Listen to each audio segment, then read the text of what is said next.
Bonjour Internet, bonjour YouTube, bonjour Twitch, nous sommes en live sur Twitch et cette émission est en replay sur YouTube, sur Histoire Explore.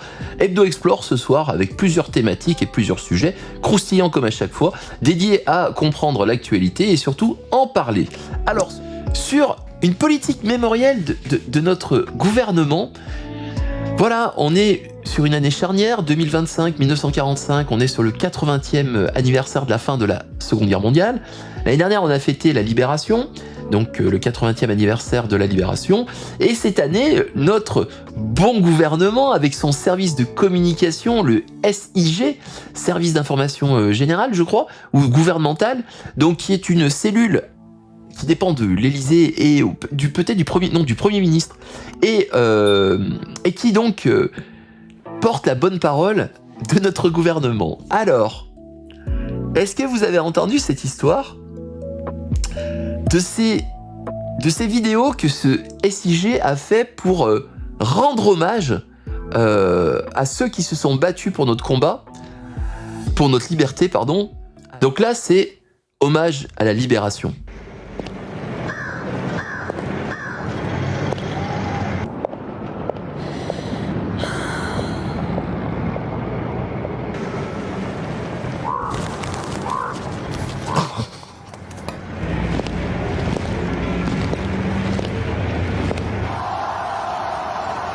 Je dis rien.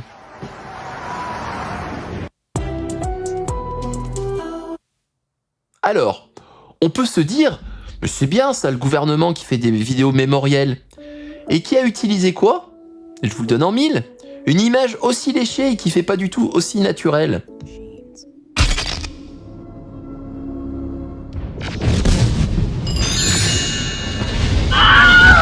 Donc avec un petit prompt donc d'un petit fonctionnaire dans son bureau, du SIG, toc toc toc toc. Alors, tu es une femme pendant la résistance. Alors les POV, hein, ce sont des vidéos, je connaissais pas du tout le terme, je l'ai appris en me documentant sur pour faire cette chronique. Intéressé par ce genre de thématique, mais aussi l'histoire, le jeu vidéo, la géographie ou l'actualité, n'hésite pas à t'abonner à cette chaîne pour soutenir la cause. Donc très courante sur TikTok et notamment vous avez un TikToker ou du moins un YouTuber, enfin bref quelqu'un qui en fait énormément et qui cumule des vues monstrueuses. Alors j'aimerais bien qu'il me ramène un peu des vues à moi aussi, hein, s'il vous plaît, hein, je suis un petit parmi les petits moi.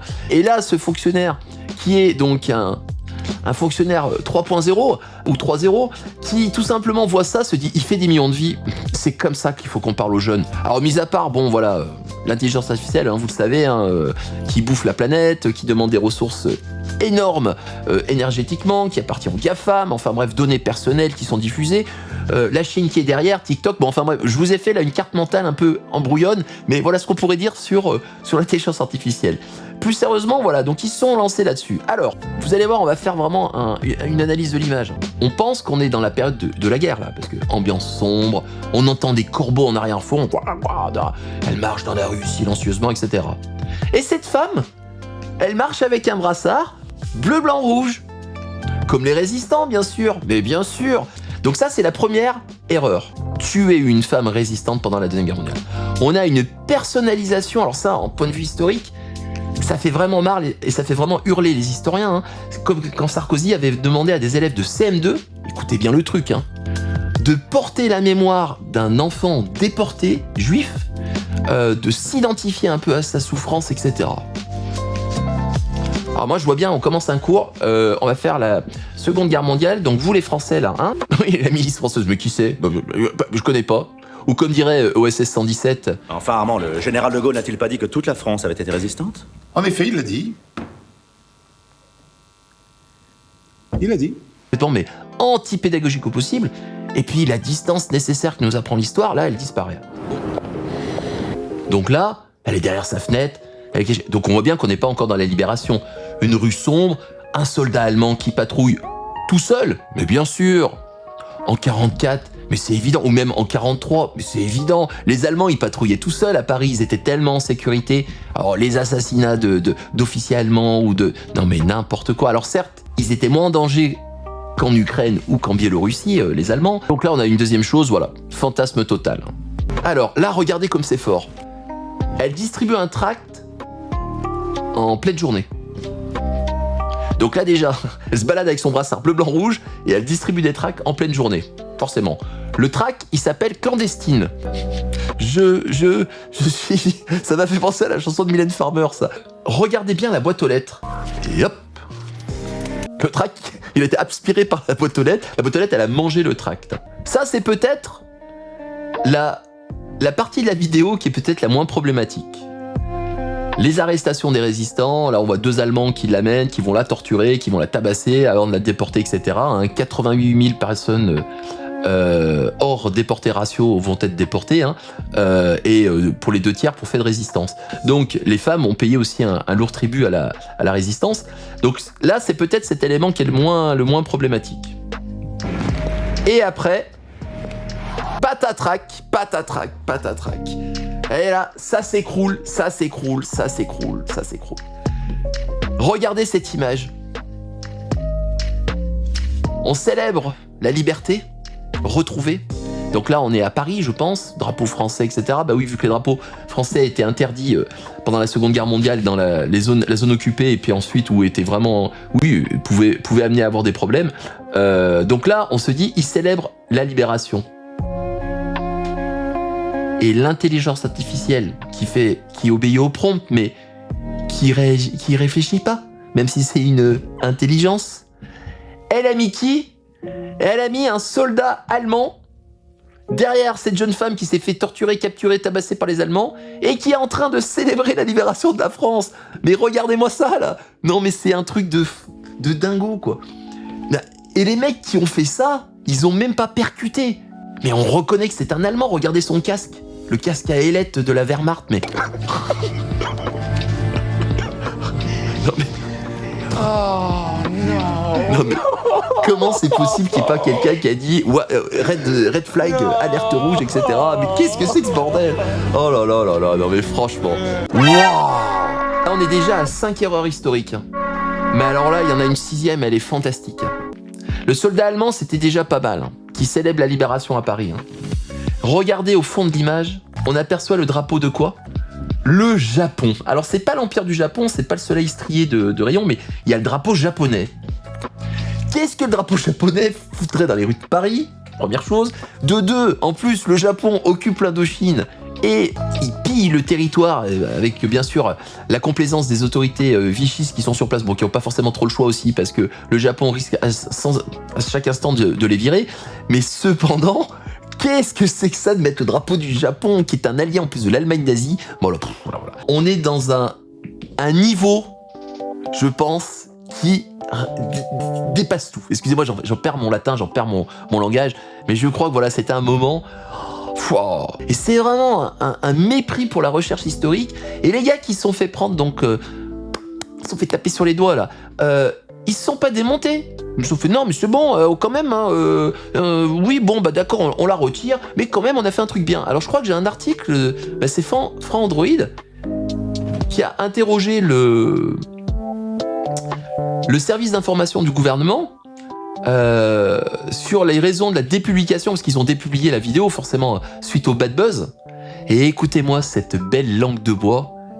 Alors ça, je sais pas ce qu'ils apprennent à Sciences Po, excusez-moi pour les collègues qui enseignent à Sciences Po, mais quand on voit les personnes ensuite qui sont recrutées dans les ministères et qui sont chargées de communication, notamment gouvernementale, wow. Voilà. Ils indiquent qu'eux, ils se sont inspirés tout d'abord d'une vraie résistante qui s'appelait Madeleine Riffaut, grande résistante communiste. Alors on avait fait dans Artbook, Book Explore, donc la petite émission qui est destinée à vous faire découvrir des livres, et notamment des bandes dessinées aussi, où je vous avais présenté sa bande dessinée, donc Madeleine Riffaut. Donc cette émission est toujours en replay sur la chaîne. Les images ont été générées par des outils d'intelligence artificielle sur base de ce script. Donc ils ont dit voilà, on veut faire une vidéo qui utilise Madeleine Riffaut, etc. Alors, Madeleine Riffaut, c'est quand même c'était une sacrée personnalité, qui avait pas sa langue dans sa poche, qui s'est vraiment battue, qui a tué un Allemand qui fait parmi qui a tué un officier allemand, qui a été torturé, enfin bref, ensuite qui est parti couvrir la guerre d'Algérie pour l'humanité, quoi. C'est vraiment quelqu'un qui a eu un destin, mais vraiment incroyable. Donc là, je pense que la vidéo, déjà, lui rend pas trop hommage, parce que bon, oui, certes, on voit une jeune fille, mais bon, on fait pas trop le lien forcément avec elle, et il manque peut-être des éléments de son engagement politique, soit dit en passant, notamment communiste. Alors, pourquoi ils ont fait ça? Parce que seulement 54% des 16-24 ans ne savent pas que la Révolution française a commencé en 1789. Voilà. Justificatif. 60% ne savent pas que le mur de Berlin est tombé en 89. Alors ouais, en Android, ils le mettent entre parenthèses, au secours. 63% ignorent qu'Hitler est arrivé au pouvoir en 1933 et 38% n'ont jamais entendu parler de la rafle du Veldiv. Alors, ces sondages, c'est toujours à prendre avec des pincettes. Après tout, est-ce que c'est un défaut d'oublier des éléments historiques ? Se pose la question. Est-ce qu'on est obligé de tout se souvenir, se rappeler ? Ils disent pas qu'ils connaissent pas qui est Hitler, ce qui est quand même, je pense, qui serait le plus inquiétant. Qu'ils savent pas qu'il est arrivé en 1933 en pouvoir. Est-ce que c'est vraiment quelque chose qui est hyper problématique ? On est quand même sur des sondages qui sont toujours quand même comme ça, opinaway. Donc voilà, quel est l'échantillon si c'est sur 1000 personnes hein ? Alors là, attention, mode langue de bois. Malgré une relecture minutieuse, une erreur s'est glissée dans l'un des plans de foule, relatant la libération de Paris. Une fois l'erreur constatée, les équipes ont dépublié le contenu pour corriger le plan en question et republier la vidéo. La nouvelle version de la vidéo a été vérifiée avec des historiens de la Fondation de la Résistance. Alors là, t'as envie de leur dire, mais pourquoi vous l'avez pas fait avant ? Pourquoi vous n'avez pas fait une collaboration avec la Fondation de la Résistance, avec les Offices des anciens combattants de la Résistance, l'ONACRE, etc. Enfin bref, il y a tellement d'associations et des personnes qui auraient pu tout de suite vous dire c'est pas très bon ce que vous faites là. Mais bon, il y a l'appétence de la technologie, voilà, c'est bien, on utilise ce qui existe sans avoir aucun recul sur ce qu'on diffuse et forcément, eh ben, c'est complètement ridicule. Alors, on peut se dire, est-ce que maintenant qu'on a abordé cette question-là, bon, ils ont fait une bourde, est-ce que finalement, ils vont décider de faire un mea culpa ? Vous comprenez que le mea culpa en politique, on le fait jamais, hein, bien dommage, hein, ça serait une forme de grandeur d'âme quand même. Mais est-ce qu'ils ont recommencé ? Est-ce que d'après vous, notre gouvernement s'est dit après cette bourde-là, on arrête les frais ou on recommence ? Cette fois-ci, ça a été une deuxième vidéo pour célébrer tout simplement le droit de vote accordé aux femmes, donc en 1944, donc dans le cadre du Conseil national de la résistance. Et les premières élections auxquelles ont participé les femmes, ont lieu donc le 21 avril 1945, si je ne me trompe pas. Où elles ont pu voter pour la première fois et être élues. En Ardèche, par exemple, vous avez une maire qui est une femme qui va devenir la première maire, une des premières maires de France, par exemple, des députés aussi, etc. Donc, ils ont décidé de faire une vidéo sur cette thématique-là. Et je vous le donne en mille, ils se sont encore pris les pieds dans le tapis de la rigueur historique. Allez, on regarde et on débriefe.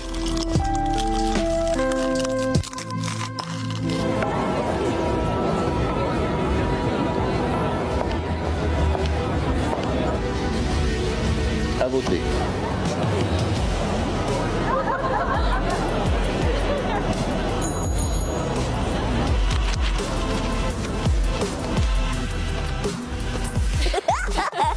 Regardez le bébé, là, c'est flippant, là, quand même. Alors, donc, première séquence, 9h08, petit déjeuner d'une femme avec son mari, hein, qui mange et qui fait du bruit en craquant ses biscottes, etc., tout ça. Et là, on a quand même une image, bon, ça sent un peu le côté sexiste, quand même, hein. Ma mère qui a fait sans doute le déjeuner pour son homme, etc., qui lui est en train de bien manger, etc., et voilà. Et donc on la voit, elle qui tient sa petite tasse comme ça, et elle va aller voter, voilà. Et son mari, s'en fout, quoi, il mange, quoi. Donc c'est pas forcément la priorité. Donc là déjà, on se dit, avec le contexte actuel en 2025, où sur ces questions de représentation et d'une vision qui là quand même est assez masculine dans la manière dont est organisée l'image, là déjà il y a un élément qui fait quand même un peu tiquer, hein. Bon, voilà, l'image, elle me dérange un peu. Bon, peut-être que je vois un peu le mal de partout, mais cependant je tenais quand même à le dire. Allez, on continue. Puis regardez-moi ça, il s'arrête. Regardez son regard, il fait peur. Là, on se demande s'il va pas sortir un couteau, là. Donc là, elle arrive à la mairie. Bon, déjà, il n'y a pas faute d'orthographe sur mairie, ça va. Bon, pourquoi elle tend ses mains, on sait pas trop. À voter.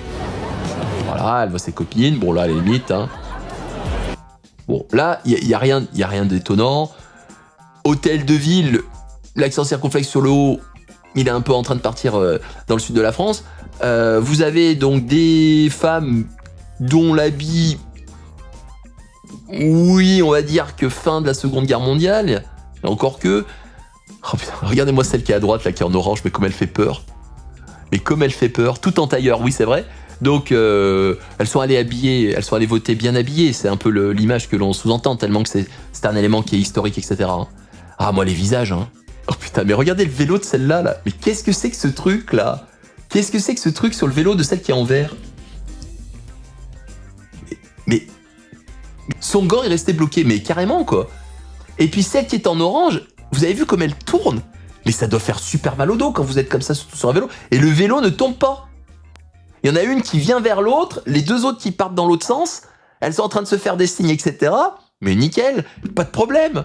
Non mais sa roue arrière est volée. Mais voilà, il y a tout plein de trucs là. Donc on se dit ouais mais c'est trop des détails, etc. Il n'y a rien à voir avec l'histoire, d'accord. Mais ça vous montre qu'on essaye de faire une communication avec des images qui sont moisies, quoi. Moi c'est ça qui m'horripile. Hein. Alors là... Ça, c'est le premier truc que j'ai remarqué. Alors déjà, ils ont pas mis le titre d'un vrai journal qui existait à cette époque-là. Hein. Là, on est sur une vidéo qui a été faite quand même par un ministère. Hein. Même pas foutu de mettre un titre combat, etc., issu de la résistance, hein, le coq enchaîné ou autre. Ça fait parler, c'est vrai, mais ça fait pas parler en bien, je pense. Hein. On a parlé de l'IA côté communication du gouvernement. Mais moi, il y a un élément qui m'inquiète, c'est cette IA qui est capable de faire des vidéos. Et vous avez notamment un grand GAFAM qui nous a montré son nouveau bébé. C'est un outil que Google développe, donc le grand GAFAM Google, développe pour aider à la création audiovisuelle. C'est vraiment hyper flippant. Et là, on a l'impression d'être dans Black Mirror. Regardez bien la vidéo. Regardez les effets de lumière, le vent, les éléments. C'est tout fait par IA, ça. Non mais... Voilà ce qu'est capable de faire Google. Et donc cet outil-là, pour l'instant, n'est pas encore accès donc, au niveau mondial. Il n'est pas encore disponible... alors il est disponible aux États-Unis contre un abonnement qui est une centaine de dollars. Mais regardez-moi là. Et là, qui va s'emparer de cet outil quand il va devenir grand public, comme l'a été les images générées par IA? La désinformation, bien sûr. Et donc, on va arriver dans un monde où il va être impossible à l'œil nu de différencier ce qui relève du vrai du faux. Do you think there is afterlife? We're just AI actors, remember? Regardez l'herbe derrière, elle bouge. I don't know what'll happen to us after this scene is done. Et les visages.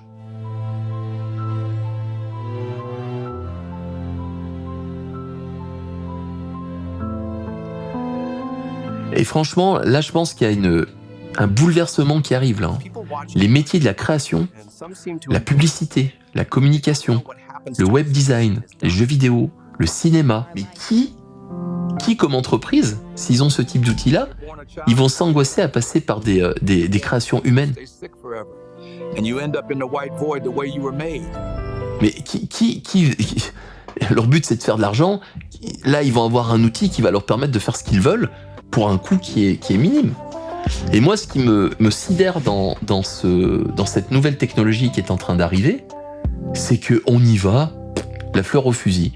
On sait déjà ce qui s'est passé avec les deepfakes, hein, donc ces vidéos où on place un visage sur le corps d'une personne et bien sûr avec tout ce qui est question de harcèlement, de pornographie, etc. Il n'y a aucune retenue. On sait ce qui a été réalisé avec ces moyens-là. Les images faites par IA, on sait ce que ça a donné avec des images trafiquées, etc. Et là, on saute à pieds joints dans une nouvelle technologie qui va encore pousser le bouchon plus loin. Vous imaginez une vidéo qui va montrer un attentat ou qui va montrer quelqu'un en train de tuer une autre personne? Alors bien sûr, Google va dire oui, mais on va mettre des garde-fous, etc. Mais comme l'IA, au départ, il y en avait plein de garde-fous, mais après, vous avez plein d'IA qui apparaissent et il n'y a plus du tout de contrôle là-dessus. Je pense que si vous allez sur le dark web, vous devez trouver des choses qui doivent être YOLO quand même. Hein. Et donc là, on a un outil mais qui va servir de caisse de résonance à tous les délires complotistes, à toutes les à toutes les idées les plus nauséabondes, et vraiment, je m'inquiète. On peut se demander pourquoi il n'y a pas vraiment une réflexion là-dessus. Et puis ensuite, deuxième chose, qu'il n'y ait pas une implémentation dans les images qui indique que c'est fait par IA. Comme une sorte de tag qu'on ne peut pas enlever et qui peut marquer le document et qui permet de savoir de quoi il en retourne. Alors, nous sommes donc dans un jeu vidéo que vous avez peut-être reconnu, l'un des plus gros cartons mondiaux qui rapporte le plus de moulaga dans le domaine du jeu vidéo, Fortnite.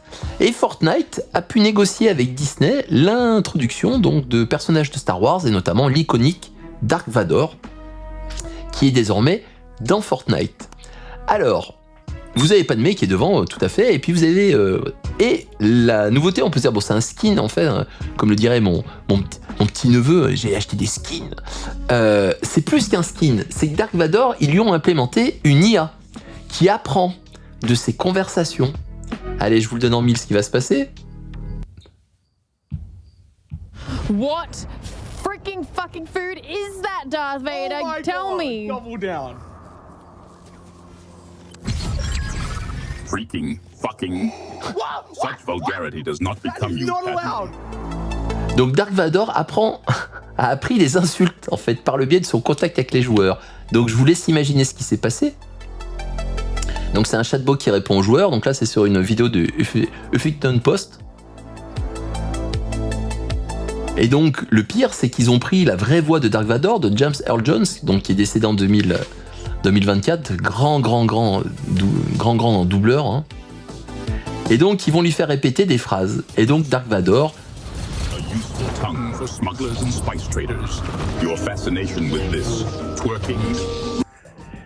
L'épice est utilisée par les trafiquants espagnols, donc c'est ce que dit Dark Vador dans sa vidéo. Hein. Ta fascination pour la twerk est troublante. Donc on a un personnage Disney qui devient en roue libre à cause des joueurs, parce que à force de lui faire répéter des trucs, au bout d'un moment le chatbot va les apprendre.